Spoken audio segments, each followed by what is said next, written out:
Does gearing actually matter when it comes to towing? Well, we got two F-150s here, both with 5-liter Coyote V8s in them. One truck with 331 gears, one truck with 373 gears, and we're gonna tow down the highway and see if higher gearing does result in better real-world towing.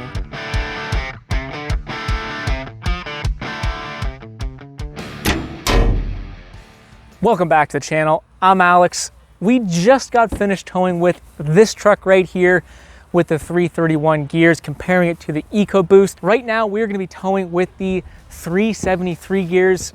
These trucks are both literally identical, same engine, same transmission, same transfer case, crew cab, 4x4s. The only difference is in the differentials, the gearing. On paper and in theory, higher gearing like the truck with 373 gears should have a mechanical advantage to put torque and power down to the wheels, ideally giving us a better towing performance as well as better acceleration.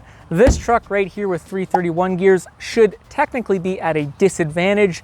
If you're not necessarily grasping what I mean by gearing, fear not, we will dive into it later into the video, what exactly gearing does and how it can affect a truck. We use this trailer on every 1500, same weight location, same tongue weight, and we tow the same 120-mile towing loop. We're gonna be measuring and comparing things like fuel economy. We have two different acceleration tests, as well as how these things pull hills up in the Appalachian Mountains where we're gonna be driving our towing loop, and generally just how much better this truck with 373 tows than this truck, in my opinion. But first off is our off-the-line acceleration test. We put the trucks in 4-wheel drive, we go 0 to 50 kilometers an hour, and we time it. Ideally, this truck with 373 gears should be faster off the line.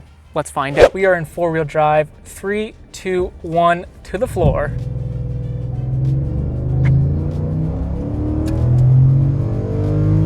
$50 right there. Woo! Take 2, 3, 2, 1, to the floor.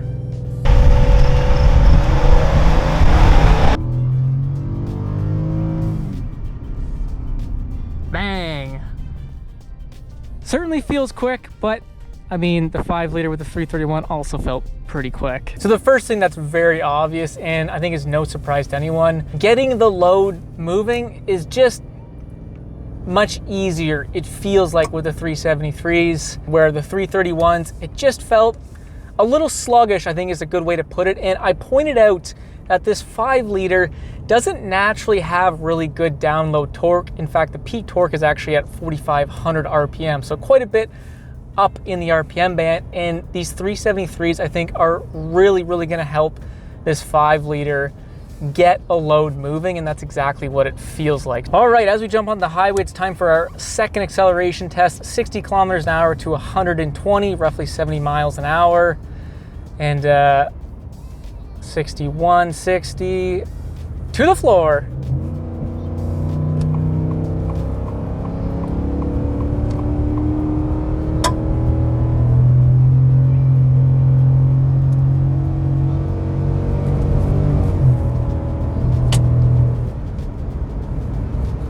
That did feel a little bit slower. I'm not gonna lie, that felt slower. So we've set our cruise control at 110 kilometers an hour for our 120-mile loop. And the first thing that I've really noticed is typically we are 1 gear above where we were with the 331s. We like to sit around 6th gear in the other truck. This truck, we like to float around 7 and 8. And our RPMs, well, they're just usually about 400 or 500 RPMs lower. Gearing. The concept is pretty simple, but at times can be somewhat confusing to understand. This truck right here has 373 gears in it. What the hell does that mean? So we have a rear drive shaft and a rear differential. Like I said, 373 gears in here. That means 3.71 to 1 gear ratio, meaning that for every 1 wheel rotation, this drive shaft is going to spin 3.73 times. That is where we get the 373 gear ratio from. For our 331 gear set, what would happen is this drive shaft would spin slightly slower. So every 1 wheel rotation, the input drive shaft here would spin 3.31 times. So that is the difference between the gearing, but there are a couple major implications when this happens. So with the exact same engine speed and this truck having 373 gears, it means that these wheels are going to spin slightly slower than the truck with 331 gears, again, with the exact same engine speed. And while gearing, speed and torque are basically inversely proportionate. So with lower speed coming out of this wheel, we get greater amounts of torque, which is the key with 373 gears. With 331 gears, we're gonna have these wheels spin a little bit quicker, but we're gonna get less torque output. And that is basically the big difference when it comes to gearing. The benefit of having a higher gear set like the 373s is that it gives the truck a mechanical advantage of getting more torque to your wheels. And this is highly advantageous when it comes to towing as well as acceleration. Now, like we mentioned, speed and torque are directly inversely proportional to one another when it comes to gearing. So the downside is that in order to maintain the same speed, the engine has to be rotating faster, and this often results in poor fuel economy. The best example I can give you is a bike. So imagine just pedaling along and coming up to a hill, and all of a sudden it gets very hard to pedal. So what do we want to do? We want to put the bike in a gear that we can produce more torque to the wheel, making it easier to pedal. So we now are in a gear that's very easy to pedal up the hill, but our rear wheel doesn't spin as fast, and that is exactly what's happening with this truck behind me with its 373 gears. It gives it a torque advantage. It's easier for the engine to turn the wheels, but if the engine is going to turn the wheels the same speed, it has to rotate a lot faster.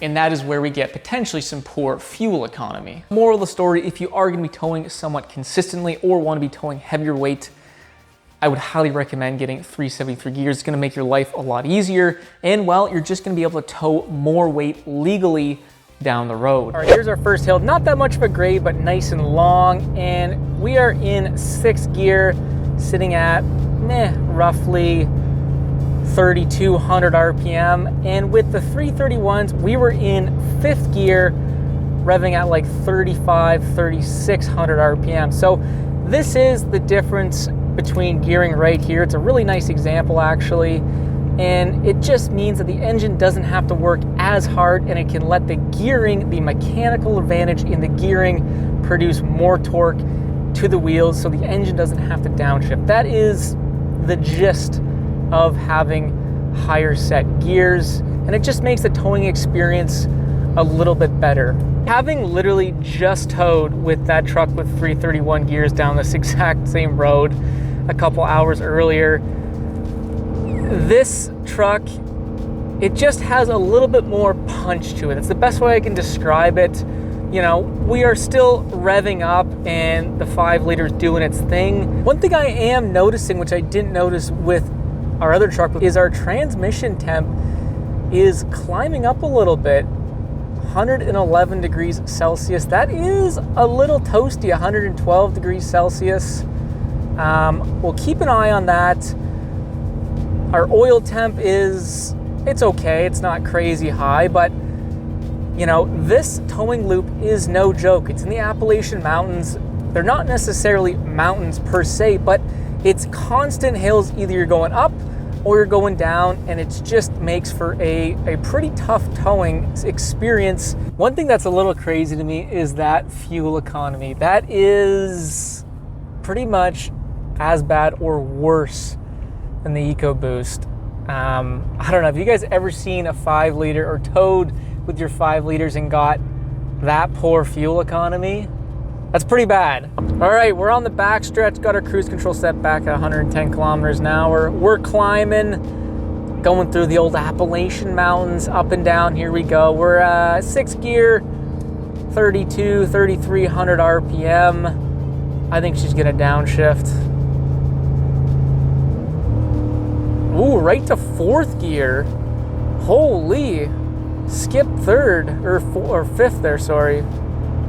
just under 5,000 RPM. We didn't see that at all with the 331 gear truck earlier.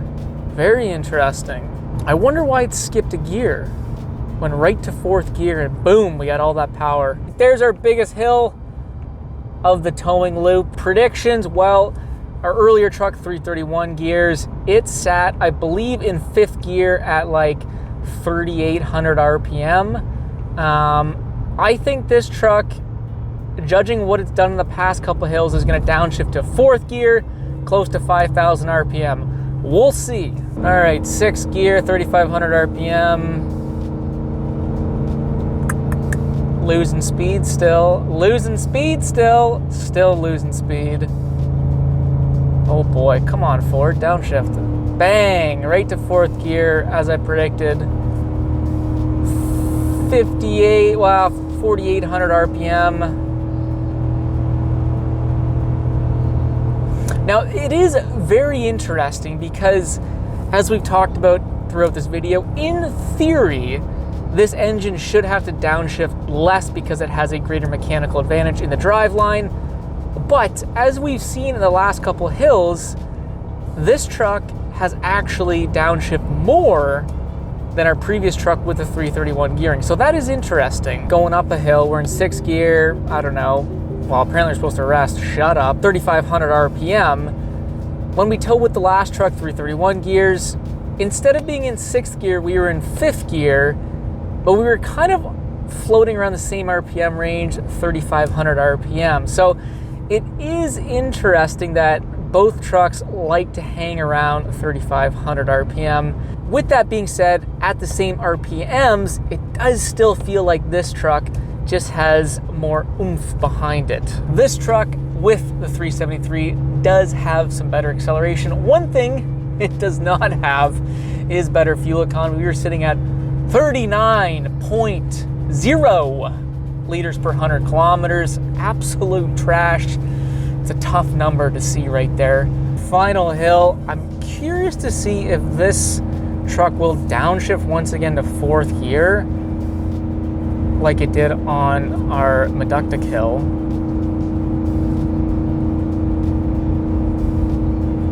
So far, it seems like we're staying in 6th gear.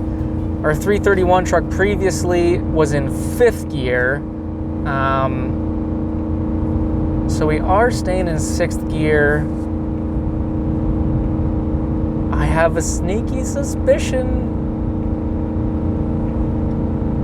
Starting to lose a little bit of speed. But I think, oh no, she might shift. No, I think she's gonna stay with it. So, this is an excellent example of, again, higher gearing. It gives the engine just a little bit of a mechanical advantage, putting more torque to the wheels, so we did not have to downshift on that hill. And that is the gist of having a higher gear set. It just makes towing a little bit easier. It allows the engine to push more weight, which is why, again, this engine has, or this truck, sorry, has a much higher tow rating. So there we go. We'll finish out our towing loop here, and I'll catch up with you guys when we get back. That is our final fuel economy rating, 37.3 liters per 100 kilometers. It's a tough look. It's a tough number to see, to be honest. Our 5 liter with 331 gears got 33.6 liters per 100 kilometers, I believe. So, as we predicted, this truck would have worse fuel economy because of its gearing. Hopefully it came across in the video, but it definitely felt like this thing just had another gear of acceleration, another gear of pull, and it moved the weight behind this truck just that much better. If I was going to be buying one of these 5 liters, I would highly look at putting 373 gears in it, because I just feel like the 5 liter, it's a wonderful engine, but it does struggle a little bit with its down low torque, and those gears are just going to really help give it a little bit of life down low. And then once you hit like 3,000 RPM, this thing is a little bit of a rocket ship. It's time for me to take this thing down to the gas station, break the bank, fill this big tank up with fuel. If you did like the video, don't forget to leave that thumbs up. And if you like cool stuff like this, don't forget to subscribe, because we're not done with these 5 liters just yet. I gotta take them on my fuel economy course, and we can really dial in the difference in fuel economy between gearing, which I think will be fun. But that is for next time. I'm out of here. We'll see you in the next freaking video.